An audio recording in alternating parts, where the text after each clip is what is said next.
You were intentional about telling me that I could have this, and about designing this for me. I'm intentional about getting it. I believe you, God, and I want it. And God commended him and kept him alive, while all the others of military age and above died out.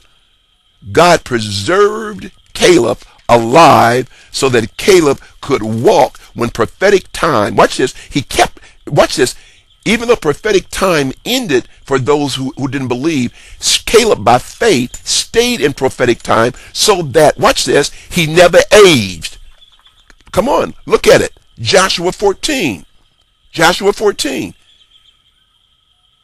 Caleb had faith in God, so even though 38 years passed, because they had already been in the wilderness for 2 years, and God condemned them to 40 years total in the wilderness, not 40 additional years, 40 years total. So there were 38 years from the day that the people of God were sent into the promised land, the place of promise. And Caleb and Joshua came back and told them, look, listen, I see God. Prophetically, I see the future, and we can bring that into our now. They didn't want to bring their future into their now. So therefore, what God did, he kept them in prophetic grace. Are you hearing me? In a place of now, until those who could not receive God's unusual favor died off. And so that Joshua and Caleb could yet have the strength to walk in what foolishness kept their comrades out of, because they just couldn't get a hold of a tremendous kingdom principle that giants can only feed you if you decide to trust God concerning the plans that God has decreed and declared concerning you. Jeremiah 29:11, for I know the plans that I have for you, says the Lord, plans to do you good and not evil, plans to give you hope and to give you a future. All you have to do, as Caleb did, is say, you know what? If I were you guys, I'd trust God. Caleb said, I'm not leaving. I'm not leaving what God told me. I receive it. And because his faith is the substance of things hoped for and the evidence of things not seen. His faith, the only way you receive God's grace, his favor, his faith placed him in prophetic time, the set time of God, the due season. And that prophetic grace kept him, preserved him, as he ate off of giants, ate off of divine health, pulled out divine health. He was eating divine health for 38 years. And look at the result. Look at Joshua 14, verse 6. Then the children of Judah came to Joshua in Gilgal, and Caleb the son of Jephunneh, the Kenizzite, said to him, you know the word which the Lord said to Moses, the man of God, concerning you and me in Kadesh Barnea.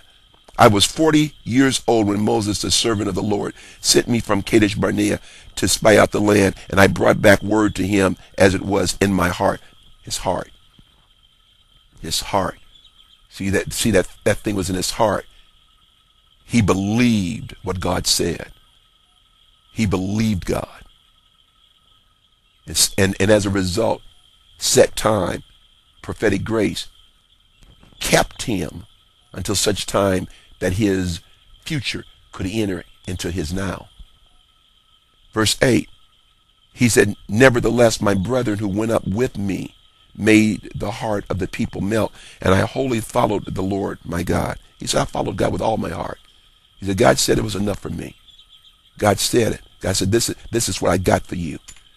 There were giants all around. I said, nah, shadows, doubts. He said, no, but I pushed past the doubts. I pushed past the shadows. And I realized that the giants were only there not to keep me out of what God had planned for me, because nothing is more powerful than God in his word, but to actually facilitate what God had planned for me.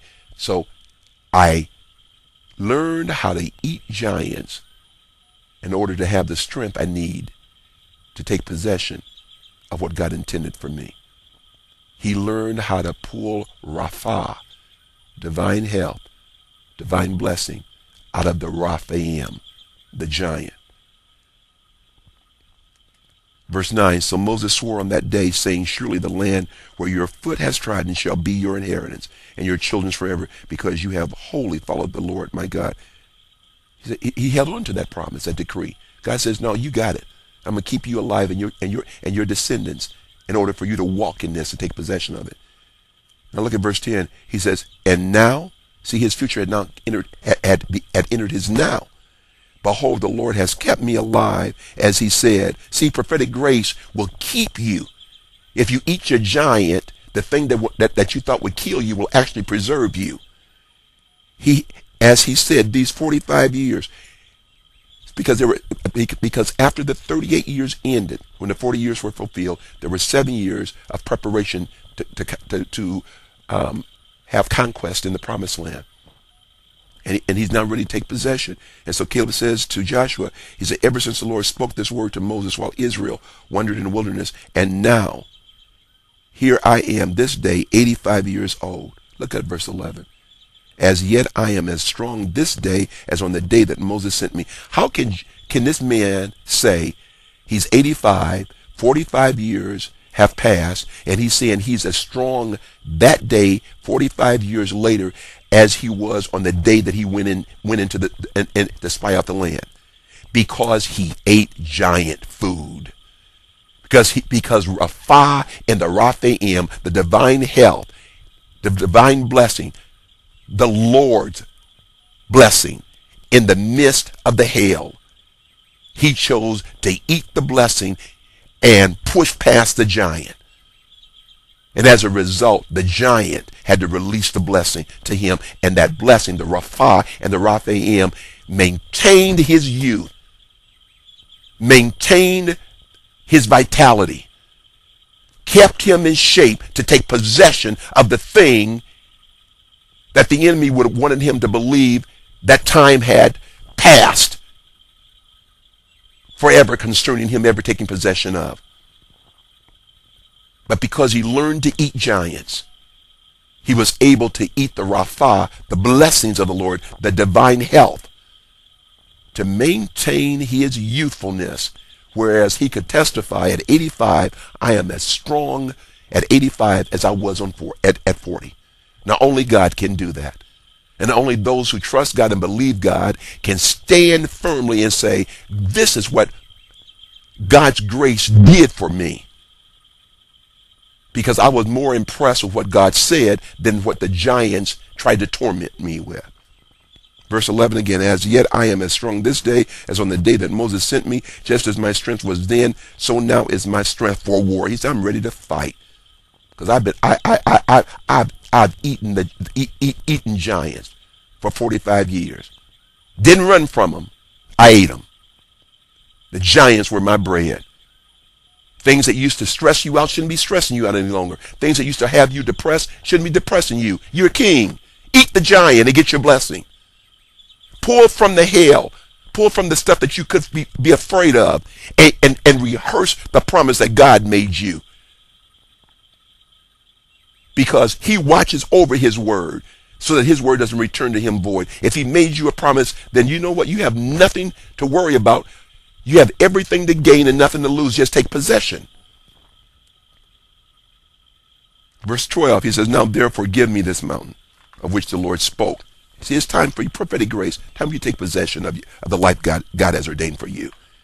Now therefore give me this mountain of which the Lord spoke in that day. For you heard in that day how the Anakim, remember, the branch of the Rephaim, the giants, were there, and that the cities were great and fortified. It may be that the Lord will be with me, and he is, and I shall be able to drive them out, as the Lord said, and he did.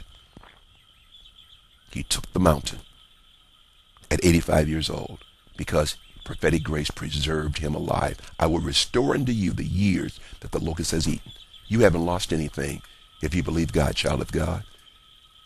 You're better now than what you've ever been. I don't care what kind of giants are around you. You are prime for this set time.